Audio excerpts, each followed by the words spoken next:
ये BSc first sem botany की Hindi medium class है। यहाँ निर्देशन का माध्यम और नोट्स पूरी तरह हिंदी में होंगे। हालांकि मेरी आपको सलाह है कि आप अंग्रेजी को इम्प्रूव करने की लगातार कोशिश करते रहें। इसे ध्यान में रखते हुए हमने नोट्स में हिंदी के महत्वपूर्ण शब्दावलियों की इंग्लिश टर्म्स भी शामिल किए हैं। उम्मीद है इंग्लिश को इम्प्रूव करने में हमारा यह प्रयास आपके लिए उपयोगी साबित होगा। Back to the topic. आज हम हाजिर हैं एलगी के जनरल कैरेक्टर्स का दूसरा और अंतिम भाग लेकर।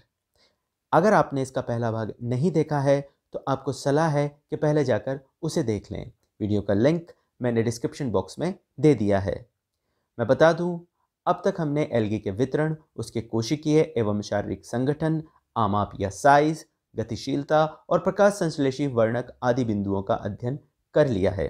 आइए अब बिना शोर मचाए शांति के साथ बाकी बचे लक्षणों पर चर्चा करते हैं। वेलकम नियोफाइट्स, मेरा नाम अमित है और आप हैं बायो इल्यूमिनेशन में। चैनल को सब्सक्राइब करें, हम अभी हाजिर होते हैं। Welcome back neophytes. एल के जनरल कैरेक्टर्स के सेकंड पार्ट का आज का हमारा पहला पॉइंट है हैबिटेट या आवास। एल्गी मुख्यतः जलीय आवासों में पाए जाते हैं। कुछ एल्गी अत्यधिक असाधारण वातावरण में भी पाए जाते हैं, जैसे गर्म पानी के स्रोत यानी हॉट स्प्रिंग्स और लवणीय वातावरण आदि। आवासों के आधार पर एल्गी को 3 प्रकारों में बांटा जा सकता है। पहला, जलीय एल्गी या एक्वेटिक एल्गी। दूसरा, स्थलीय एल्गी या टेरेस्ट्रियल एल्गी। तीसरा, असाधारण आवासों में पाए जाने वाले एल्गी या एल्गी ऑफ अनयूजुअल हैबिटेट। सबसे पहले हम देखेंगे जलीय या एक्वेटिक एल्गी को। जलीय और एक्वेटिक एल्गी के भी 2 प्रकार होते हैं। पहला, अलवणीय एल्गी या फ्रेश वाटर एल्गी। ऐसे एल्गी नदी, तालाब, झील आदि के अलवणीय जल में पाए जाते हैं। इसके उदाहरण हैं ईडोगोनियम, क्लेडोफोरा, यूलोथ्रिक्स आदि। इस प्रकार के एल्गी स्थानबद्ध होते हैं और ये एल्गी बहते हुए जल में पाए जाते हैं, जबकि क्लेमाइडोमोनास, वॉल्वॉक्स आदि स्थिर जल या स्टेगनेंट वाटर स्रोतों में पाए जाते हैं, जैसे तालाब या झील। दूसरे प्रकार के एल्गी हैं समुद्री एल्गी या मरीन एल्गी। ये समुद्र के खारे पानी में पाए जाते हैं और इसका उदाहरण है एक्टोकार्पस, सारगेसम और पॉलीसाइफोनिया। स्थलीय एल्गी ये नम मिट्टी, चट्टानों, लकड़ियों आदि स्थानों पर पाए जाते हैं और इन्हें 2 प्रकार में बांटा जा सकता है। पहला, सेफोफाइट। सेफोफाइट उस प्रकार के एल्गी को कहा जाता है जो जमीन या मिट्टी की सतह पर पाए जाते हैं, जैसे वाउकेरिया। यहाँ इस इमेज पर ध्यान देने से आपको पता चलेगा कि क्यारियों में इन उगे हुए पौधों के नज़दीक आपको हरे रंग की पतली सी परत नज़र आ रही है, और ये हरे रंग की पतली परत और कुछ नहीं बल्कि शैवाल या एल्गी है, जिसे आप सामान्य रूप से काई भी कहते हैं। ये एक बेहतर एग्जाम्पल है सेफोफाइट्स का। क्रिप्टोफाइट्स। क्रिप्टोफाइट्स देखिए, यहाँ जो इस शब्द के प्रीफिक्स में क्रिप्टो लगा हुआ है, इस क्रिप्टो का मतलब होता है हिडन या छिपा हुआ। जैसे आपने नाम सुना होगा क्रिप्टो करेंसी का। अब क्रिप्टो करेंसी एक डिजिटल करेंसी है। ये एक ऐसी करेंसी है जिसकी वैल्यू है, लेकिन ये करेंसी फिजिकली आपको ना तो कहीं दिखाई देती है, ना ही आपको इसे ना ही आप इसे टच कर सकते हैं। तो इसी वजह से उसको क्रिप्टो यानी कि छिपी हुई करेंसी कहा जाता है। अब क्रिप्टोफाइट्स का भी मतलब यही है, ऐसे प्लांट्स जो छिपे हुए हैं, जो दिखाई नहीं देते। और ये छिपे हुए कब होंगे? जब ये किसी से कवर्ड होंगे। जैसे मिट्टी की सतह के नीचे अगर ये पाए जाएंगे तो मिट्टी से कवर होने की वजह से आप इसे देख नहीं पाएंगे। इसी कारण से इसको क्रिप्टोफाइट्स भी कहा जाता है, और इसका उदाहरण है नोइस्टॉक। तो स्थलीय या टेरेस्ट्रियल एल्गी के 2 प्रकार हुए, सेफोफाइट्स जो सतह पर होंगे, क्रिप्टोफाइट्स जो सतह के नीचे या मिट्टी के नीचे की ओर पाए जाएंगे। चलिए अगले आवासों में हम देखेंगे तीसरे प्रकार का आवास, असाधारण आवास। इन्हें निम्न प्रकारों में बांटा जा सकता है, यानी कि असाधारण आवास में पाए जाने वाले एल्गियों को भी हम भिन्न भिन्न प्रकारों में बांट सकते हैं उनके आवासों के आधार पर। जैसे सबसे पहले प्रकार की एल्गी यहाँ है लवणोद्भिद एल्गी या हेलोफिटिक या हेलोफाइट एल्गी। ये अत्यधिक लवणीय जल में पाए जाते हैं। इसके एग्जाम्पल है ड्यूनेलिएला, क्लेमाइडोमोनास, एरेनबर्जाई आदि।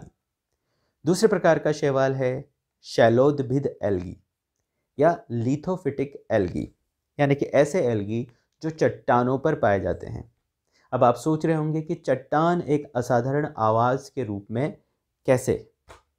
तो देखिए, चट्टानों में चूँकि किसी भी प्लांट्स को जो ऑर्गेनिक फूड अपना चाहिए होता है, वो ऑर्गेनिक फूड वो फोटोसिंथेसिस के ज़रिए या प्रकाश संश्लेषण के ज़रिए अपना ऑर्गेनिक फूड या कार्बनिक पदार्थ का निर्माण करता है, लेकिन उसके अतिरिक्त उसको जल और मिनरल्स की भी आवश्यकता होती है।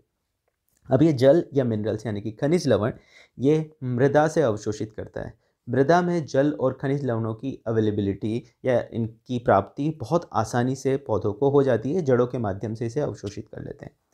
लेकिन चट्टानों में दिक्कत ये है कि यहाँ पर मिनरल्स चट्टानों में ट्रैप होते हैं, उसमें वो कैद होते हैं। उसकी अवेलेबिलिटी मतलब होते हैं, लेकिन वो प्लांट्स के लिए अवेलेबल नहीं होते हैं। इसी वजह से आप देखेंगे कि बेहद चट्टानी इलाकों में आपको वेजिटेशन ना के बराबर मिलेगी। लेकिन इस दुर्गम स्थल पर भी एल्गी अपने आप को ग्रो कर पाता है, लेकिन कंडीशन ये रहेगी कि वो चट्टानें आर्द्र या नम प्रकार की होनी चाहिए। इसके एग्जाम्पल है नोस्टॉक, रिवुलेरिया और साइटोनीमा। देखिए, साइटोनीमा के बारे में एक इम्पॉर्टेंट बात बता दूं। बारिश के दिनों में आप दीवारों पर जो काई जमी हुई देखते हैं या जो शैवाल उगी हुई देखते हैं, वो सामान्यतः साइटोनीमा ही होती है। साधारण आवासों में पाए जाने वाले एल्गियों में अगला प्रकार है हीमोद्भिद एल्गी या क्रिप्टोफाइटिक एल्गी।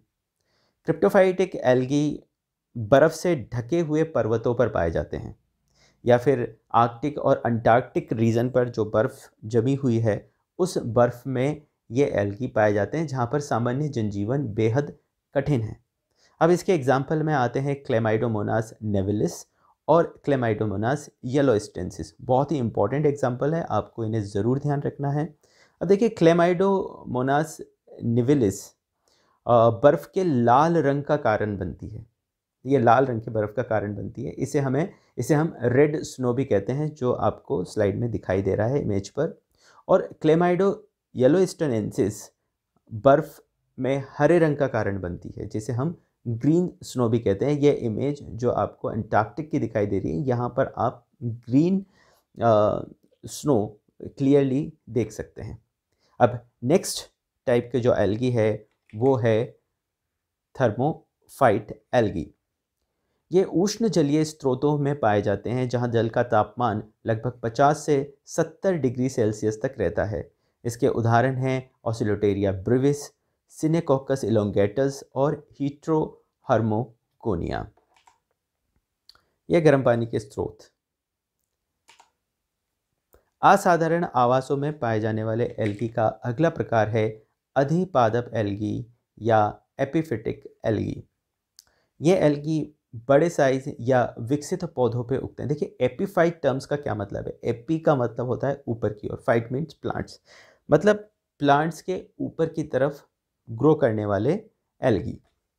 अब इसका मतलब ये नहीं है कि आप ये सोचें कि एपीफाइट एक किस्म की परजीवी एल्गी है, नहीं। एपीफाइट और पैरासाइट में डिफरेंस होता है। पैरासाइट मतलब परजीवी।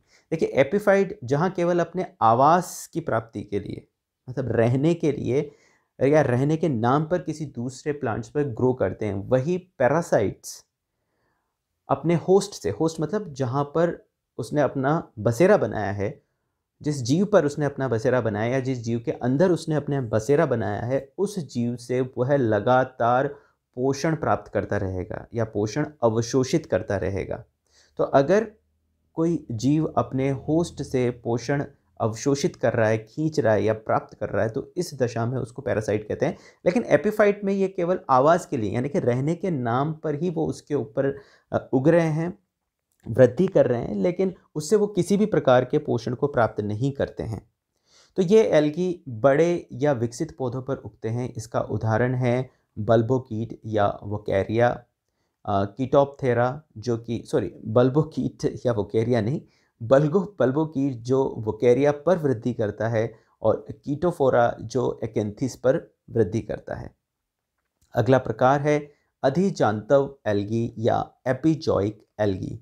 अब जैसे एपिफाइट्स होता है यानी कि पादप के ऊपर, उसी तरीके से एपिजॉइक भी होता है यानी कि जॉइक वर्ड जो कि प्राणियों के लिए या जंतुओं के लिए है, एपिजॉइक मतलब प्राणियों के ऊपर। तो ये एल्गी जलीय प्राणियों पर उगते हैं। उदाहरण है क्लेडोफोरा के कुछ जातियां घोंघों और कछुओं पर उगती है। देखिए एक बात अच्छे से समझ लीजिए कि एल्गी को ग्रो करने के लिए, ध्यान रखिएगा, एल्गी को ग्रो करने के लिए नमी या जल की आवश्यकता होती है। मेनली उसको रिप्रोडक्शन के लिए वाटर की नीड होगी। तो जहाँ जल नहीं होगा, जहाँ नमी नहीं होगी, इवन जो स्थलीय एल्गी हैं वहाँ पर भी वो केवल उसी स्थलीय रीजन्स पर या स्थलीय इलाकों में उगते हैं जहाँ नमी होती है, जैसे नमीदार मिट्टी, नमीदार चट्टानें, नमीदार दीवारें, तो ये वहीं पर उगेंगे। आपने देखा होगा काई अक्सर वहीं जमती है जहाँ पर नमी होती है। तो अधिजांतव एल्गी भी इसीलिए जलीय प्राणियों को ज़्यादा सेलेक्ट करते हैं या उन्हीं को सेलेक्ट करते हैं। अब इसके एग्जांपल में जैसे मैंने बताया क्लेडोफोरा जो ग्रीन एल्गी है उसकी कुछ जातियां घोंघों यानी स्नेल्स और कछुओं पर उगती है। ये डायग्राम में आप इमेज में आप देख सकते हैं कछुए का जो आउटर शेल है, जो इसका बाहरी कवच है, उसके ऊपर ग्रीन कलर की ये क्लेडोफोरा एल्गी उगी हुई है। अब आता है अंतः जंतुक एल्गी या एंडोजॉइक एल्गी। एंडो मतलब भीतर, जोइक मतलब जंतु, मतलब किसी जंतु के भीतर की ओर अगर कोई एल्गी ग्रो कर रही है तो उसे एंडोजॉइक एल्गी कहते हैं। ये जंतुओं के भीतर वृद्धि करती है और इसका एग्जाम्पल है जूक्लोरेला। जूक्लोरेला का जो जिस जंतु पर यह वृद्धि करती है वो है हाइड्रा। हाइड्रा एक सिलेंट्रेट्स हैं, इसके बारे में आप जूलॉजी में पढ़ेंगे। अगला हमारा एल्गी का टाइप है असाधारण आवासों में पाए जाने वाले एल्गियों में सहजीवी एल्गी या सिम्बायोटिक एल्गी। आप सहजीविता या सिम्बायोटिज्म से वाकिफ़ होंगे। इसमें दो जीव आपस में एक दूसरे के साथ एक घनिष्ठ संबंध बनाते हैं और एक दूसरे को लाभ पहुंचाते हुए जीवन व्यापन करते हैं। इस टाइप का रिलेशनशिप कहलाता है सहजीवी या सिम्बायोटिक रिलेशनशिप। अब सिम्बायोटिक रिलेशनशिप में मुख्यतः क्लोरोफाइसी और मिक्सोफाइसी के कुछ सदस्य अन्य जीवों के साथ एक दूसरे को लाभ पहुंचाते हुए अत्यधिक घनिष्ठता के साथ जीवन व्यापन करते हैं। इसका सबसे बेहतरीन उदाहरण है लाइकेन। लाइकेन एल्गी तथा कवकों के मध्य सहजीवी संबंध का उदाहरण है। अगला एग्जाम्पल हम देखेंगे नोइस्टॉक और एनाबिना एल्गी, जो कि एक मिक्सोफाइसी हैं या प्रोकैरियोटिक एल्गी हैं। पिछली क्लास में हमने प्रोकैरियोटिक एल्गी के बारे में पढ़ा है। तो नोइस्टॉक और एनाबिना एल्गी एंथोसिरोस एक किस्म का ब्रायोफाइट है। इस एंथोसिरोस के थैलस के भीतर वृद्धि करते हैं। हाँ, लाइकेन के बारे में मुझे थोड़ा सा और बताना था, मैं खुद ही भूल गया कि मैंने इसे अपनी स्लाइड में इंक्लूड किया था। देखिए ये लाइकेन का एक प्रकार है, वापस आएंगे हम एंथोसिरोस पर। यह लाइकेन का एक प्रकार है, इसे हम फोलिएज लाइकेन कहते हैं। अगर आप इसका सेक्शन कट करेंगे और सेक्शन कट करके अगर आप इसे माइक्रोस्कोप में ऑब्जर्व करेंगे तो कुछ इस टाइप की इसकी एनाटॉमी आपको नज़र आएगी। यहाँ देखिए, इसमें जो बाहरी रीजन है, जो बाहरी क्षेत्र है, उसको हम कहते हैं कॉर्टेक्स, और जो इसकी भीतरी क्षेत्र है उसे हम कहते हैं मेडुला। अब इन इनर और आउटर कॉर्टेक्स में या अपर और लोअर कॉर्टेक्स और उसके भीतर की मेडुला में ये जो आप धागे जैसे या जो तंतुकीय संरचना आप देख रहे हैं उसको हम कहते हैं fungal Haifa. Fungal Haifa, Haifa का मतलब है कवक तंतु। अब ज़्यादातर कवक जो हैं वो तंतु समान संरचनाओं से मिलकर के बने होते हैं। इस प्रकार की तंतु समान संरचना से मिलकर बने होते हैं। हिंदी में इसको सिंपली कवक तंतु कहते हैं, अंग्रेजी में इसको हाइफा कहते हैं। इसका जो बहुवचन है उसे हम हाइफी कहते हैं। अब जब बहुत सारे कवक तंतु आपस में इस प्रकार से जुड़ते हैं या मिलते हैं, तो इसे हम कहते हैं कवक जाल, और अंग्रेजी में हम इसे कहते हैं माइसीलियम। ओके, तो आपको यहाँ अपर कॉर्टेक्स में और lower cortex plus medullary regions में आपको फंगल हाइफी या माइसीलियम आपको दिखाई दे रही है, और यहीं आपको अपर कॉर्टेक्स की साइड पर ग्रीन कलर के कुछ सर्कुलर स्ट्रक्चर्स जो नज़र आ रहे हैं, ये है एल्गल लेयर। ये जोन जो है वो एल्गी का है, मतलब यहाँ पर एल्गी ने खुद को इस्टेब्लिश किया हुआ है। तो इस प्रकार से अगर आप लाइकेन की एक एनाटॉमी देखते हैं, ये तो मैंने आपको डिस्क्राइब कर दिया है, लेकिन अगर आप देखेंगे तो आपको ऐसा लगेगा ही नहीं कि ये दो डिफरेंट टाइप के ऑर्गेनिज्म है। आपको केवल ये समझ में आएगा, अच्छा ठीक है, ये एक ऑर्गेनिज्म है, इसका सेक्शन हमने काटा और ये इसकी एनाटॉमी है, ये डिफरेंट डिफरेंट टाइप का इसका टिश्यू डिफ्रेंशिएशन होगा, टिश्यू डिस्ट्रीब्यूशन होगा, दैट्स ऑल। लेकिन असल में ऐसा नहीं है। ये दो अलग अलग किस्म के जीव हैं जो बहुत ज़्यादा घनिष्ठता के साथ एक दूसरे के साथ सहजीवी जीवन व्यतीत कर रहे हैं। इतनी घनिष्ठता कि इसको दो करके देख पाना आपके लिए बहुत मुश्किल हो जाएगा। चलिए, नेक्स्ट हम बात कर रहे थे एक और एग्जांपल की, जो है नोस्टॉक और एनाबिना एल्गी का, जो पाए जाते हैं एंथोसिरोस थैलस के भीतर की ओर। ये देखिए एंथोसिरोस थैलस का भीतरी हिस्सा, यहाँ मैंने जो है लिख करके थोड़ा सा मैं इसको क्लियर कर दूं आपके लिए। ओके, ये क्लियर हो गया है। चलिए, अब हम देखते हैं। यहाँ देखिए, ये थैलस है एंथोसिरोस का। ये एंथोसिरोस का एक सेक्शन हमने काटा है, और यहाँ देखिए, यहाँ आपको एक सर्कल सा नज़र आ रहा होगा, और इस सर्कल के भीतर की ओर आपको कुछ फिलामेंटस स्ट्रक्चर नज़र आ रहे हैं, और यही फिलामेंटस स्ट्रक्चर है नोस्टॉक और एनाबिना एल्गीज के। तो इस तरीके से नोस्टॉक और एनाबिना एल्गी एंथोसिरोस के भीतर रहते हैं। ये भी यहाँ पर सहजीविता दर्शाते हैं। कुछ फ़ायदा एल्गी ब्रायोफाइट्स को देता है, बदले में ब्रायोफाइट्स एल्गी को एक किस्म का प्रोटेक्शन देता है या एक किस्म की सुरक्षा प्रदान कर रहा है। नेक्स्ट एग्जाम्पल में आता है साइकस, जो कि एक जिम्नोस्पर्म्स है। इस साइकस के प्रवाल मूलों में ये किस्म की जड़ें होती है, प्रवाल मूल या कोरोलॉइड रूट्स। इसमें एनाबिना साइकेडी, ये एक एनाबिना की प्रजाति है, एनाबिना साइकेडी। ये एनाबिना साइकेडी जो है सजीवी के रूप में पाया जाता है। ये देखिए, ये है साइकस। ये साइकस से आप भली भांति परिचित हैं, परिचित इस सेंस में कि आपने इसे देखा है अक्सर। आप गार्डन में जाते हैं या घरों में आपने सजावटी पौधों के तौर पे साइकस को देखा हुआ है। ये है साइकस, और इस साइकस की अगर आप कभी रूट उखाड़ के देखेंगे, जड़ें उखाड़ के देखेंगे, तो इसमें इस तरीके से एक अलग से गांठेदार जड़ें भी पाई जाती हैं, और इन गांठेदार जड़ों को ही हम कोरोलॉइड रूट्स या प्रवाल मूल कहते हैं, और इनके भीतर हमें दिखाई देते हैं एनाबिना साइकेडी सहजीवी रूप में अपना जीवन यापन करते हुए। चलिए, अब नेक्स्ट टाइप का जो एल्गी है, जो कि असाधारण आवासों में पाए जाते हैं, वो है परजीवी एल्गी। अब ये परजीवी एल्गी प्रकार देख करके आपको शायद सबसे ज़्यादा शौक लग सकता है, क्योंकि आपको अब तक तो ये समझ में आया है कि एल्गी एक प्लांट है, और आप जानते हैं एल्गी ऑटोट्रॉफ्स हैं। अब सामान्यतः एल्गी ऑटोट्रॉफ्स ही होते हैं, लेकिन बहुत दुर्लभ प्रकार के एल्गी ऐसे होते हैं, बहुत कम एल्गी ऐसे होते हैं जो कि पैरासिटिक जीवन भी व्यापन करते हैं, यानी कि परजीवी जीवन भी व्यापन करते हैं। मतलब ये एक होस्ट के भीतर वृद्धि करते हैं और उस होस्ट से पोषण एब्जॉर्ब कर लेते हैं, अवशोषित करते हैं, उस होस्ट से पोषण खींच लेते हैं और उस होस्ट में ग्रो करते हैं। अब आप अगर किसी होस्ट से उसका खाना अगर लेना स्टार्ट कर देंगे और उसके स्पेस में अगर आप अपनी पॉपुलेशन को इंक्रीज़ करेंगे, तो ऑब्वियस सी बात है इससे होस्ट तकलीफ़ में आएगा। उसमें कुछ फिजियोलॉजिकल डिस्टर्बेंस होंगे, उसमें कुछ फंक्शनल या उसमें कुछ स्ट्रक्चरल डिफ़ॉर्मिटीज़ आएंगी, और इसी चीज़ को फिर आप रोग या बीमारी के नाम से जानते हैं। ऐसा सबके साथ होता है, ऐसा ह्यूमन के साथ भी होता है। हमारे बहुत सारे पैरासाइट्स होते हैं जो हमें इन्फेक्ट करते हैं, तो हम बीमार पड़ जाते हैं। तो ठीक इसी तरीके से जब ये पैरासिटिक एल्गी अपने होस्ट में ग्रो करेगा, तो ये उस होस्ट को भी बीमार कर देगा। तो इसी प्रकार से एक एग्ज़ाम्पल आता है, बहुत फेमस है एग्ज़ाम्पल, और आप मानेंगे नहीं, ये शायद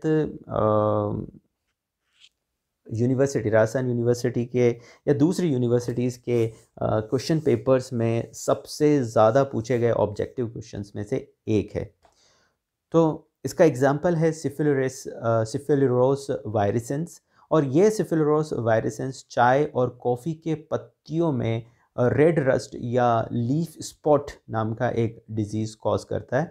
तो जैसा आप यहाँ इमेज में भी देख पा रहे हैं, ये कॉफ़ी की लीफ है, और इसमें जो आपको रेड रेड कलर के जो डॉट्स या स्पॉट्स नज़र आ रहे हैं, ये असल में वो जगह है जहाँ पर सिफिलिरोस वायरिसेंस के स्पोर्स ग्रो कर रहे हैं इस तरीके से। तो जब ये स्पोर्स यहाँ पर्टिकुलरली ग्रो करते हैं तो एक ब्लिस्टर्स जैसे जो हैं पैचेस यहाँ पर बनना शुरू कर देते हैं, और ये चूँकि दिखने में जंग की तरह दिखाई देते हैं, जंग मतलब जो लोहे पे लगने वाली जंग है, तो ये क्योंकि दिखने में जंग की तरह दिखाई देते हैं, और जंग को हम अंग्रेजी में कहते हैं रस्ट, RUST। इसीलिए इस डिज़ीज़ के सिम्टम्स को हम रस्ट मतलब सिम्टम्स की वजह से इस डिज़ीज़ को हम रस्ट डिजीज़ के नाम से भी जानते हैं। जैसे एक बहुत कॉमन डिजीज़ है गेहूं में पाए जाने वाली ब्लैक स्टेम रस्ट, अगर आप में से किसी ने इसका नाम सुना हो तो। और चूंकि इसमें ये जो रस्टी अपीयरेंस है ये रेड कलर की होती है, इसी वजह से इस डिजीज़ को नाम दिया जाता है रेड रस्ट डिजीज़। तो ये बहुत ही इंपॉर्टेंट है, मैं आपको फिर से बता दूं, बहुत इंपॉर्टेंट है परजीवी एल्गी, और इस परजीवी एल्गी का एग्जांपल है सिफिलिरोस वायरिसेंस। बहुत इंपॉर्टेंट है, चाय और कॉफ़ी की पत्तियों पर जो है ये परजीवी के रूप में पाया जाता है। क्वेश्चन को अलग अलग तरीके से घुमा फिरा कर पूछ लेते हैं। एक परजीवी एल्गी का एग्जांपल बताइए, परजीवी एल्गी या सिफिलिरोस वायरिसेंस किस पर जो है उसके होस्ट का नाम बताइए, समथिंग समथिंग। तो इस तरीके से आप इसे याद रखेंगे, इसके होस्ट का नाम और साथ ही साथ इस पैरासाइट का नाम भी। चलिए आज हम दूसरे पॉइंट पर मूव करते हैं, और इस टॉपिक का हमारा दूसरा पॉइंट है संचयी खाद्य पदार्थ या रिजर्व फूड मटेरियल। देखिए, हर जीव जो है वो अपने फूड को रिज़र्व करके रखता है, वो उसको संचित करके रखता है। जैसे कि हम ह्यूमन की हम बात करें तो ह्यूमन में ये फूड जो है वो ग्लाइकोजन के रूप में हम संचय करते हैं, जो हमारे लीवर और मसल सेल में जो है स्टोर होती है। इसके अलावा फ़ैट के फॉर्म में हम अपने खाने को स्टोर करके रखते हैं, जो हमारी जो हमारी जो एडिपोसाइट सेल होती हैं, जो लिपिड संचयी कोशिकाएं होती हैं, उनमें ये देखने को मिलती है। इसी तरीके से अगर हम हायर प्लांट्स की बात करें तो हायर प्लांट्स में ये स्टार्च के रूप में संचित होती है। अगर हम बात फंजाई की करें तो फंजाई में ये ग्लाइकोजन के फॉर्म में ग्लाइकोजन के फॉर्म में ये संचित होता है, जैसे एनिमल्स में भी ये ग्लाइकोजन के फॉर्म में संचित हुआ है। अब अगर हम बात एल्गी की करें तो एल्गी में बहुत डिफरेंट टाइप के वर्ग हैं, chlorophyceae, myxophyceae, rhodophyceae, phaeophyceae, bacillariophyceae, cryptophyceae, chrysophyceae and all. और इनमें अलग अलग समूहों में जो संचित भोज्य पदार्थ है, जो रिजर्व फूड मटेरियल है, वो भी अलग अलग प्रकार का होता है।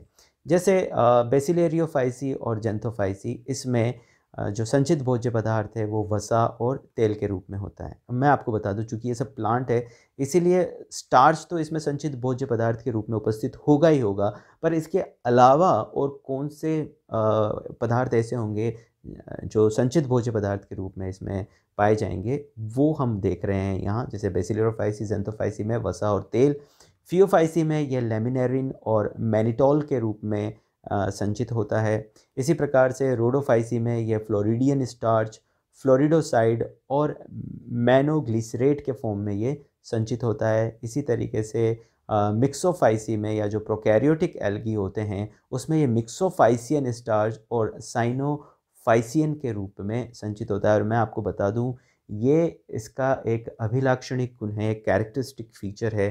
कैरेक्टरिस्टिक फीचर या अभिलाक्षणिक गुण से ये मतलब है कि इन्हीं आधार पर हम जो एल्गी है उसका हम समूहन कर सकते हैं, उसको हम समूह में बांट सकते हैं, क्योंकि वो सारे मेंबर्स जिसमें वसा और तेल का संग्रहण होता है वो बेसिलेरोफाइसी और जेंथोफाइसी में इंक्लूड होते हैं, है ना। उनके बाकी कैरेक्टर्स भी आपस में मैच कर जाते हैं। तो इस प्रकार के कैरेक्टर्स को जो कि क्लासिफिकेशन में हेल्प करते हैं या जीवों के समूहन में या उसके वर्गीकरण में हेल्प करते हैं, उसे हम कहते हैं अभिलाक्षणिक गुण या कैरेक्टरिस्टिक फीचर्स। और एल्गी के केस में रिजर्व फूड मटेरियल उसका एक अभिलाक्षणिक गुण है। इसी प्रकार से पिछले क्लास में जो हमने फोटोसिंथेटिक पिगमेंट्स पढ़े थे वो भी एल्गी का एक अभिलाक्षणिक गुण या कैरेक्टरिस्टिक फीचर है जो उसके क्लासिफिकेशन में उसकी हेल्प करता है। चलिए नेक्स्ट टॉपिक पर हम मूव करें। तो नेक्स्ट टॉपिक है प्रजनन या रिप्रोडक्शन। एल्गी के प्रजनन की 3 विधियां यहाँ देखने को मिलती है, वेजिटेटिव, एसेक्सुअल और सेक्सुअल। तो एल्गी में कायिक प्रजनन या जो वेजिटेटिव रिप्रोडक्शन है वो निम्न प्रकार से देखने को मिलते हैं। सबसे पहले आता है द्विखंडन या फिशन, इसे हम बाइनरी फिशन के नाम से भी जानते हैं।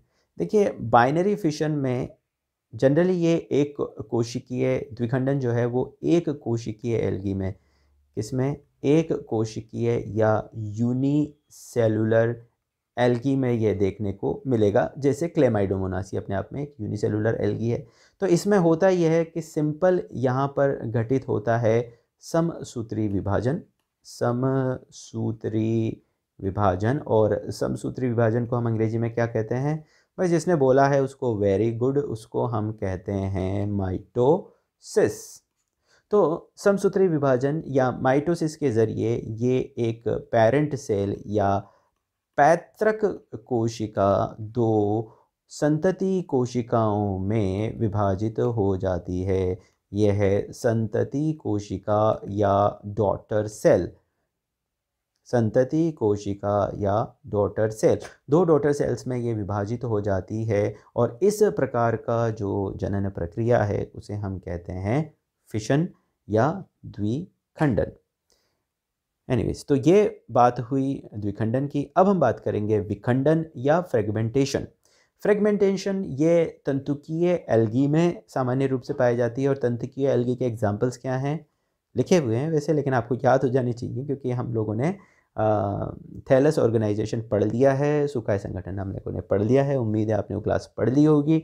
तो स्पायरोगायरा और यूलोथ्रिक्स, ये स्पायरोगायरा और यूलोथ्रिक्स ये तंतुकीय एल्गी होते हैं।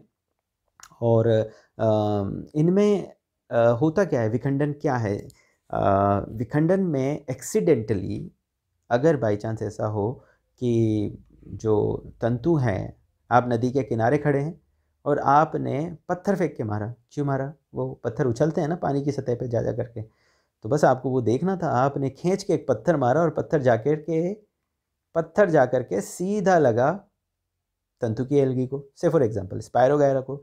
अब स्पायरोगायरा के पत्थर लग जाने की वजह से हो गए 2 टुकड़े, लेकिन कोई बात नहीं, इसे घबराने की ज़रूरत नहीं। ये तो उल्टे आपको बोलेगा थैंक यू कि आपने मुझे 2 टुकड़ों में बांट दिया। अब मेरा एक टुकड़ा एक और नया फिलामेंट और दूसरा टुकड़ा एक दूसरा फिलामेंट बनाएगा, हम 1 से 2 हो गए। आपका बहुत बहुत धन्यवाद। तो इस प्रकार की जो प्रक्रिया है जनन की, उसे हम कहते हैं विखंडन या फ्रेगमेंटेशन। नेक्स्ट प्रकार का जो अलैंगिक जनन है, वेजिटेटिव रिप्रोडक्शन है, वो है कंद या ट्यूबर के द्वारा। देखिए मैं आपको बता दूं यहाँ पर एक बात कि प्रजनन हमारा पूरा एक सेपरेट टॉपिक है शैवालों का या एल्गी का। तो रिप्रोडक्शन एल्गी का हम अलग से पढ़ेंगे और तब वहाँ हम इन सब चीज़ों को और डिटेल में पढ़ेंगे। लेकिन क्योंकि जनरल कैरेक्टर्स में भी हमें रिप्रोडक्शन को शामिल करना है, इसलिए बहुत थोड़ा मतलब सिर्फ नाम कि किस प्रकार का वेजिटेटिव रिप्रोडक्शन है और उसका एग्जाम्पल। जैसे हमने थैलस ऑर्गेनाइजेशन में पढ़ा था, सिर्फ थैलस ऑर्गेनाइजेशन का टाइप और उसका एग्जाम्पल। अब थैलस ऑर्गेनाइजेशन को हम अलग से फिर एक टॉपिक में डिटेल में पढ़ेंगे। पर चूंकि जनरल कैरेक्टर्स हमें अगर क्वेश्चन पूछा जाएगा तो हमें ये सारी चीज़ें उसमें कोट करनी है, हमें सारी चीज़ें डालनी है। तो हम बहुत थोड़ा सुपरफिशियली, क्योंकि जनरल कैरेक्टर है, सामान्य लक्षण है, स्पेसिफिक थोड़े ही आपको पूरा डिटेल करना है यहाँ पर। तो एनीवेज कंद या ट्यूबर, और कंद या ट्यूबर का यहाँ पर एग्जाम्पल है कारा या क्लेडोफोरा। कारा और क्लेडोफोरा, कारा यानी कारा और क्लेडोफोरा। कंद या ट्यूबर से आप वाकिफ़ होंगे।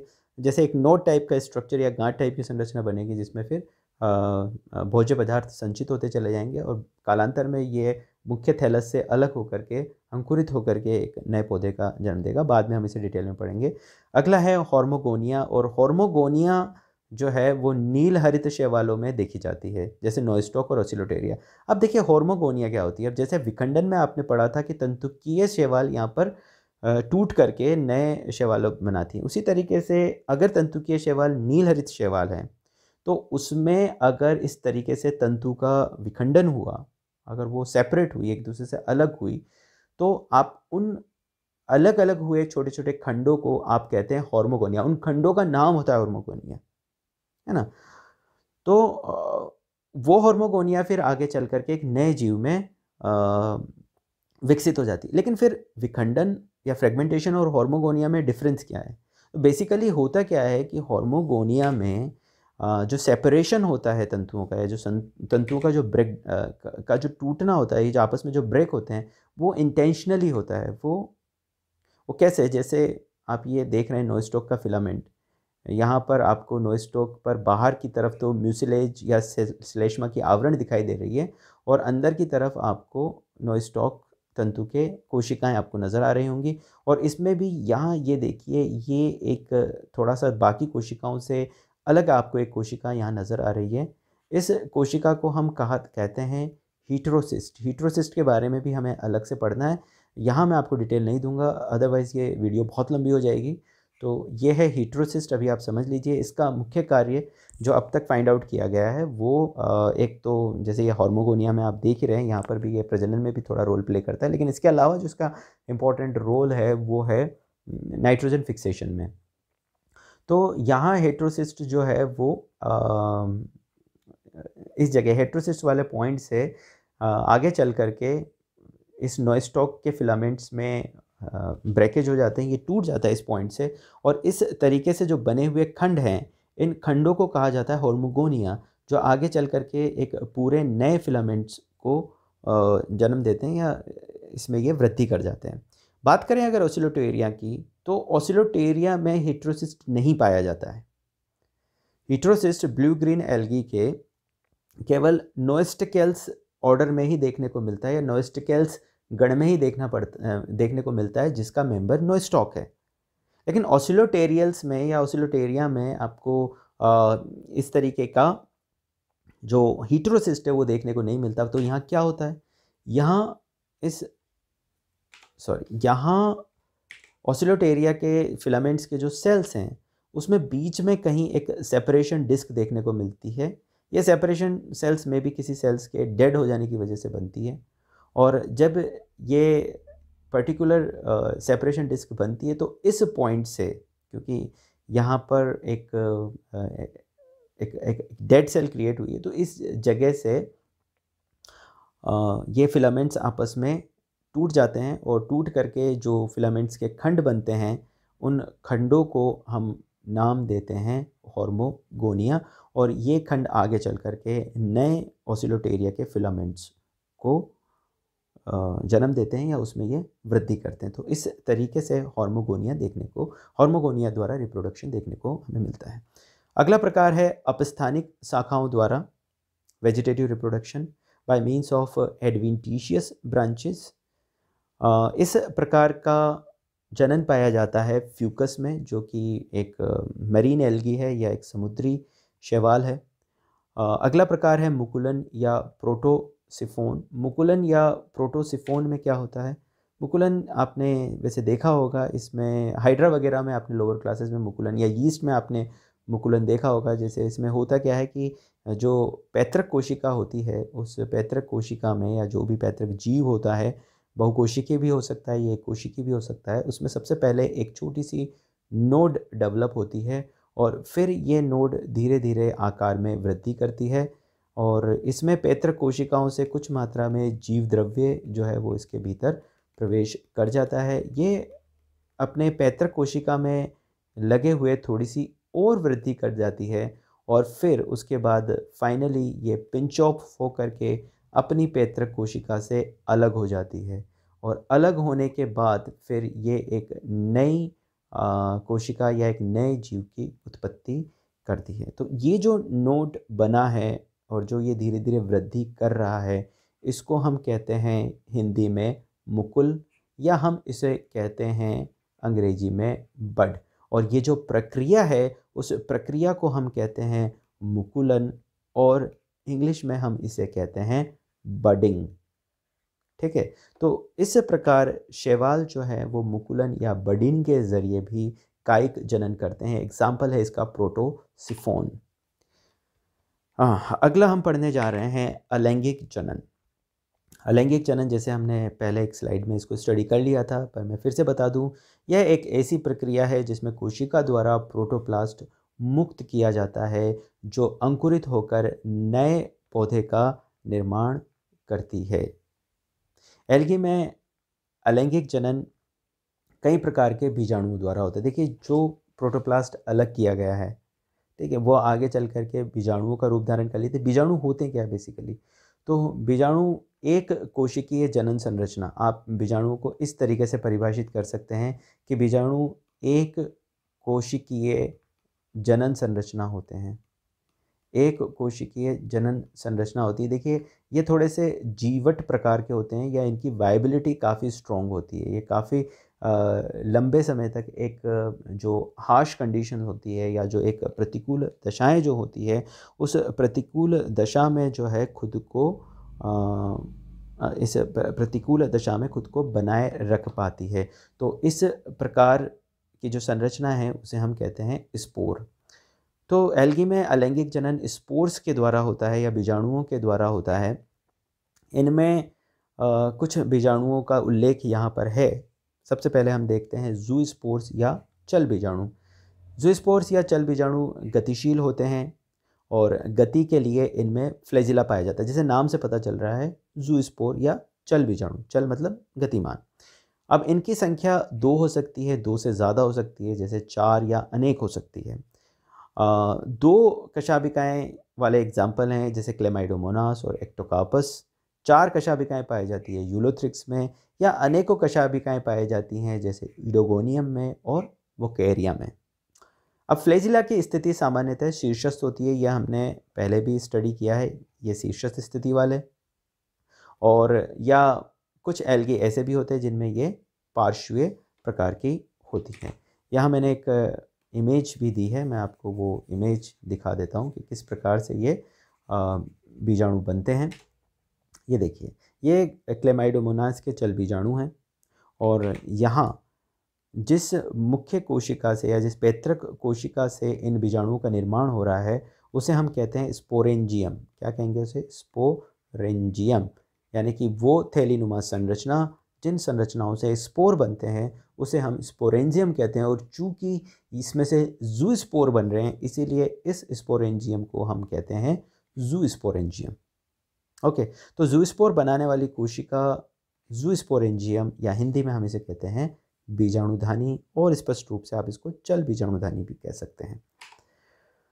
ओके, अगला जो हमारा बीजाणु है वो है एप्लेनोस्पोर या अचल बीजाणु। अचल बीजाणु जिसमें कोई गतिशीलता नहीं देखने को मिलती है। इसका उदाहरण है क्लेमाइडोमोनास और स्पायरोगायरा, इसमें भी अचल बीजाणु बनते हैं। अगला आता है हिप्नोस्पोर। हिप्नोस्पोर असल में एक प्रकार का एप्लेनोस्पोर ही है, लेकिन आप ये कह सकते हैं कि ये एक ऐसा एप्लेनोस्पोर है जिसमें और ज़्यादा आवरणों का निर्माण हो जाता है, और आवरण बन जाने की वजह से, अतिरिक्त आवरण बन जाने की वजह से इसकी जो भित्ति है, बाहरी दीवार है, वो थोड़ी हो जाती है मोटी।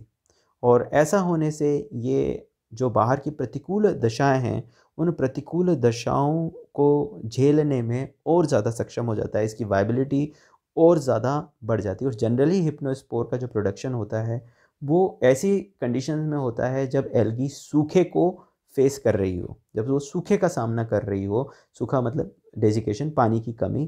तो ऐसी दशाओं में अगर सूखा होगा, पानी की कमी होगा, तो जाहिर सी बात है फिर स्पोर के भीतर का जो जीव द्रव्य है वो भी फिर धीरे धीरे सूख जाएगा।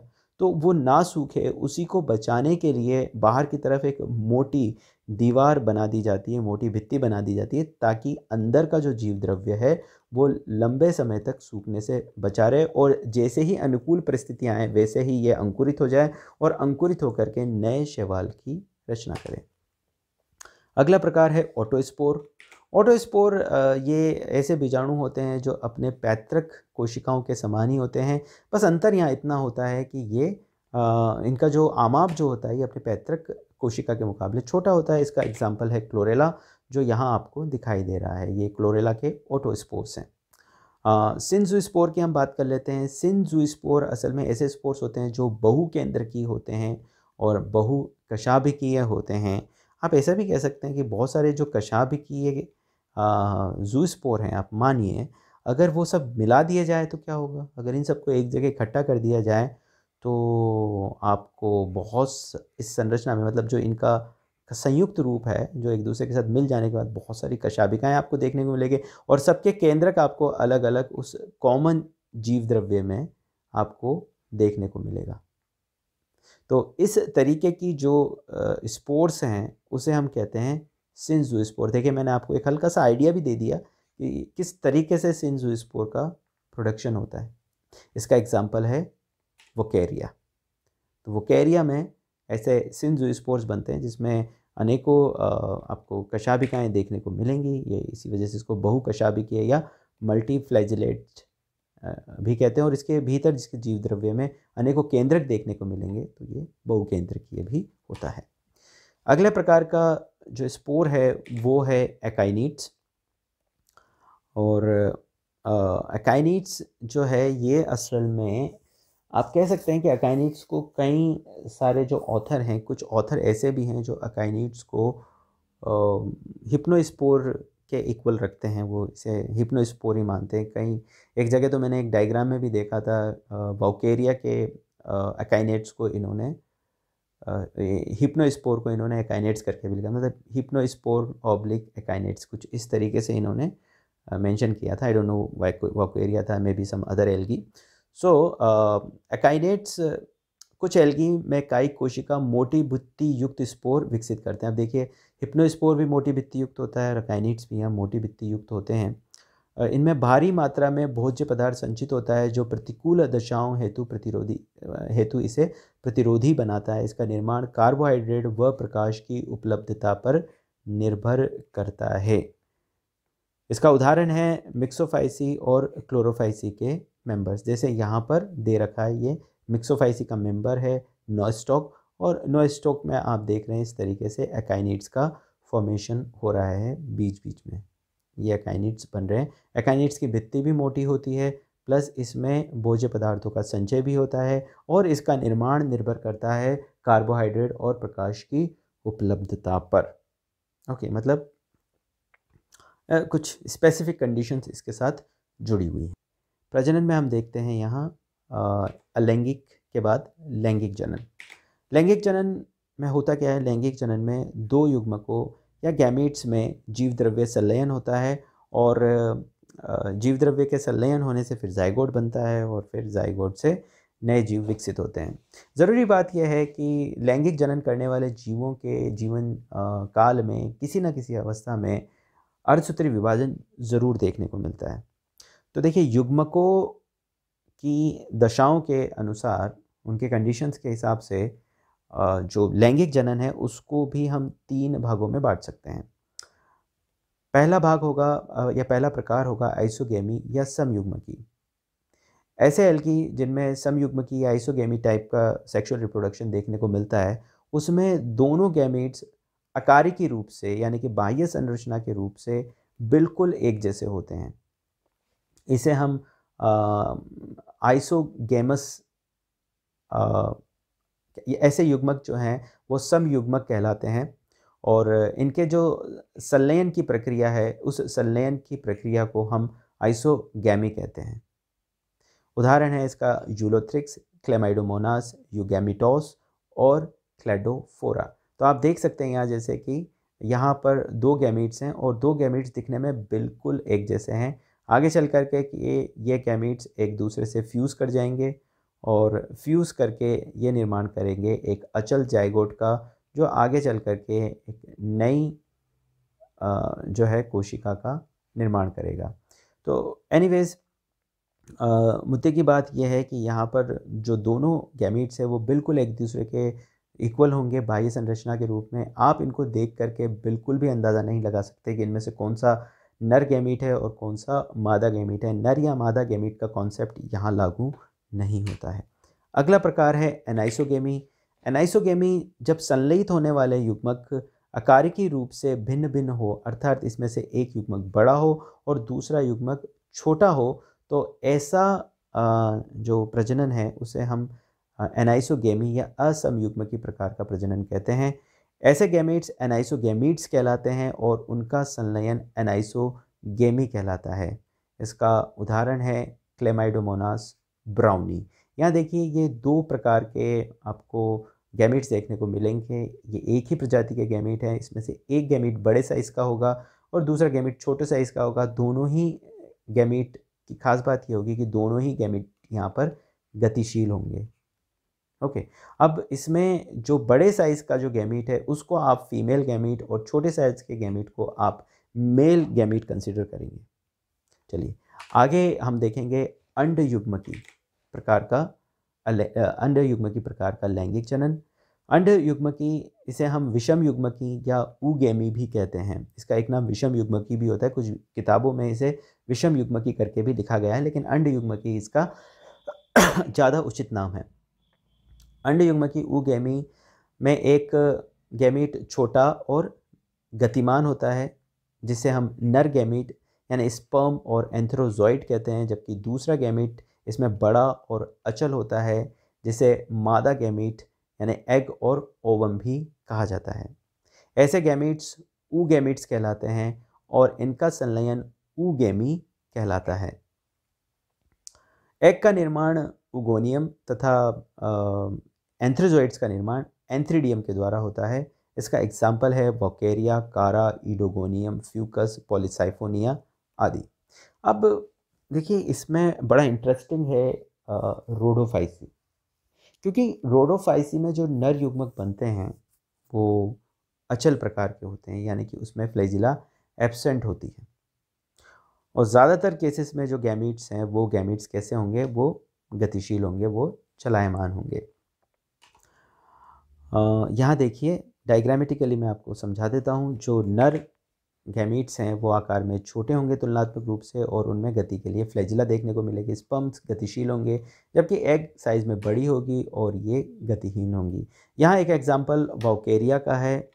इस इमेज में आप देख सकते हैं कि जो ओवम है या एग जो है एक थैलीनुमा संरचना में इनका निर्माण हो रहा है जिसे हम कहते हैं ऊगोनियम।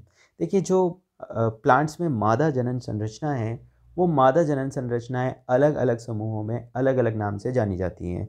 जैसे हम बात करें एल्गी की, तो एल्गी में जो मादा जनन संरचना मुख्य रूप से बनती हैं उसे हम कहते हैं ऊगोनियम। बात करें ब्रायोफाइट्स और टेरिडोफाइट्स की या जिम्नोस्पर्म्स की, तो उनमें बनने वाली जो मादा जनन संरचना है वो हम कहते हैं, उसे हम कहते हैं आर्कीगोनियम। इसी वजह से इस किस्म के प्लांट्स को हम आर्कीगोनिएट्स भी कहते हैं। और एक बुक भी पब्लिश होती है रस्तों की पब्लिकेशन से जिसका नाम ही आर्कीगोनिएट्स है, जिसमें आप ब्रायोफाइट, टेरिडोफाइट्स और जिम्नोस्पर्म्स इन 3 प्लांट ग्रुप को स्टडी करते हैं। और जो सबसे विकसित प्रकार के प्लांट हैं जिन्हें हम कहते हैं एंजियोस्पर्म्स, एंजियोस्पर्म्स में मादा जनन संरचना को हम कार्पेल या पिस्टल के नाम से जानते हैं। हिंदी में इसको आई थिंक कहते हैं हिंदी में स्त्री केसर। ओके, तो ये जनन संरचना है यहाँ पर आर्कीगोनियम, सॉरी एल्गी के केस में ये कहलाती है ऊगोनियम। ऊगोनियम के भीतर ओवम डेवलप होता है और यहाँ आप देखिए उसी के समीप है एंथ्रीडियम और एंथ्रीडियम में गतिशील स्पर्म्स बनते हैं जो ओगोनियम के भीतर प्रवेश कर ओवम को फर्टिलाइज करते हैं या उसे निषेचित करते हैं, जिससे निर्माण होता है जाइगोट का। और ये जाइगोट आगे चल कर के फिर अंकुरित होकर के नए वाउकेरिया प्लांट को प्रोड्यूस करता है। तो हम अब आप पहुँचे हैं एल्गी के जनरल कैरेक्टर्स के फाइनल पॉइंट पर, जो कि है लाइफ साइकिल या जीवन चक्र। अब एल्गी में अनेक प्रकार के जीवन चक्र पाए जाते हैं जिन्हें हमने 6 भागों में विभाजित किया है या 6 श्रेणियों में बांटा है। पहला हैप्लॉन्टिक लाइफ साइकिल, दूसरा डिप्लॉन्टिक लाइफ साइकिल, तीसरा आइसोमॉर्फिक लाइफ साइकिल, चौथा हीट्रोमॉर्फिक लाइफ साइकिल, पांचवा डाइफेजिक लाइफ साइकिल और छठा ट्राइफेजिक लाइफ साइकिल। एक बार इसमें आगे बढ़ने से पहले मैं आपको बता दूं कि लाइफ साइकिल ऑफ एल्गी या types of life cycle in algae, ये एक अलग टॉपिक आपके सिलेबस में है। तो जब हम उस टॉपिक पे आएंगे तो वहाँ लाइफ साइकिल को बहुत डिटेल में चर्चा करेंगे। लेकिन जहाँ हम एल्गी के जनरल कैरेक्टर्स में इस पॉइंट को इंक्लूड करने की बात करते हैं, तो वहाँ पर हम केवल टाइप्स ऑफ लाइफ साइकिल के नाम लिखेंगे और उससे जुड़े हुए उदाहरण यहाँ कोट करेंगे। इतना डिटेल में हम नहीं लिखेंगे क्योंकि ऑलरेडी हमने जनरल कैरेक्टर्स में बहुत सारा कंटेंट पढ़ लिया है और हमारे पास आंसर्स में लिखने के लिए, इसका आंसर बनाने के लिए काफ़ी सारा कंटेंट अवेलेबल है। तो चलिए इस टॉपिक के हिसाब से, I mean general characters of algae के हिसाब से हम इसे देख लेते हैं। हैप्लॉन्टिक लाइफ साइकिल के उदाहरण हैं यूलोथ्रिक्स और इडोगोनियम। डिप्लॉन्टिक लाइफ साइकिल का उदाहरण होगा क्लैडोफोरा और फ्यूकस। आइसोमॉर्फिक में आएंगे एक्टोकार्पस, अल्वा और डिक्टियोटा। हीट्रोमॉर्फिक लाइफ साइकिल में आएगा लेमिनेरिया। डाइफेजिक लाइफ साइकिल में आएगा बैट्रिको स्पर्मम। और ट्राइफेजिक या हैप्लोडिप्लोमैटिक लाइफ साइकिल में आएगा पॉलीसाइफोनिया। आप लोगों को बिल्कुल चिंता करने की ज़रूरत नहीं है क्योंकि मुझे मालूम है कि इस स्लाइड में आप केवल नाम और उसके एग्जाम्पल्स ही देख पा रहे हैं और बेसिकली आपको कुछ खास इसमें समझ में आ नहीं रहा है। पर चिंता करने की कोई बात नहीं है। इससे जस्ट जो नेक्स्ट वीडियो मैं डालने जा रहा हूँ वो एल्गी के लाइफ साइकिल पे ही होगा। वहाँ पर आप इसकी डिटेल्स देखेंगे, आपको ये सारा कुछ वहाँ पे क्लियर हो जाएगा, सब कुछ वहाँ आपको समझ में आ जाएगा। तो नियोफाइट्स, आज का ये टॉपिक यहीं पर समाप्त होता है। जैसा कि मैंने आपको पहले बताया है कि हमारा ये चैनल नया है, इसे आपके अटेंशन और आपके सपोर्ट की नीड है। अगर आपको ये वीडियो यूज़फुल लगा, अगर आप इस वीडियो से कुछ भी सीख पाए हैं, तो आप इस चैनल को ज़रूर सब्सक्राइब करें, वीडियो को लाइक करें, इस पर कमेंट करें और इसे शेयर करें। तो आज के लिए इतना ही। मिलेंगे हम आपको एक नए टॉपिक के साथ। तब तक के लिए बाय बाय।